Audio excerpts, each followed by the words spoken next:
ভৈরবের সকল জনগণকে বলতেছি, আপনারা নিজ নিজ জায়গা থেকে সচেতন হবেন এবং পুলিশকে সর্বোচ্চ সহযোগিতা করবেন।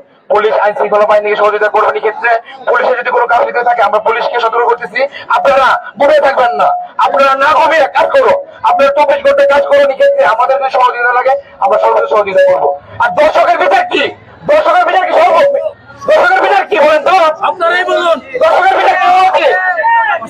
দর্শকের বিচার যদি পাশে হওয়া উচিত। আমরা চাই দর্শকের কোনো টাল বাঁধা হবে না। কোনো কারণে কোনো দর্শককে যদি পাওয়া যায় তাই 7 দিনের মধ্যে ফাঁসি কার্যকর করতে হবে।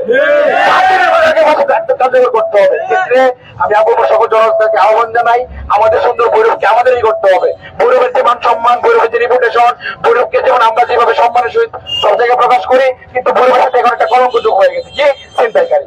এক্ষেত্রে এই ছিনতাইকারী যে আমাদের বিস্ফোরা, এই বিস্ফোরাকে কিন্তু আমাদের উপরে ফেলতে হবে। বিস্ফোরাকে কিন্তু আমাদের উপরে ফেলতে হবে। এক্ষেত্রে কিভাবে করবেন আপনারা সিদ্ধান্ত নেন, কিভাবে করবেন আপনারা সিদ্ধান্ত নেন। এক্ষেত্রে সকলকে আমি আহ্বান জানাবো, রাত্রে আপনারা নিরাপদে চলাচল করবেন এবং ছিনতাইকারীকে প্রতিরোধ করার চেষ্টা করবেন। এবং আজকে উপস্থিত সকলকে যারা আমাদের আহ্বানে এত অল্প সময়ের মধ্যে আমাদের আহ্বানে সারা দিয়ে উপস্থিত হয়েছেন তাদেরকে আন্তরিকভাবে ধন্যবাদ জানাই। এবং সাংবাদিক ভাই আপনাদেরকে আন্তরিকভাবে ধন্যবাদ জানাই। কারণ ভৈরবের যে বিস্ফোরায় যদি আপনারা করে না ধরেন তাহলে প্রশাসনের টনক পড়বে না, জনগণের টনক পড়বে না। এক্ষেত্রে আমরা চাই আপনারা একদম বিনা স্বার্থে আমাদের পাশে থাকবেন।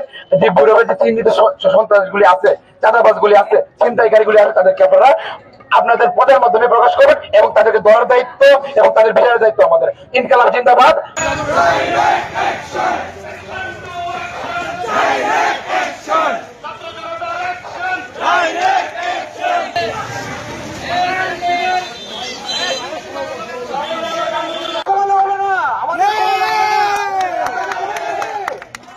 একটা করে চিন্তাকারীকে ধরবো, জনতার বিচার করবো আমরা।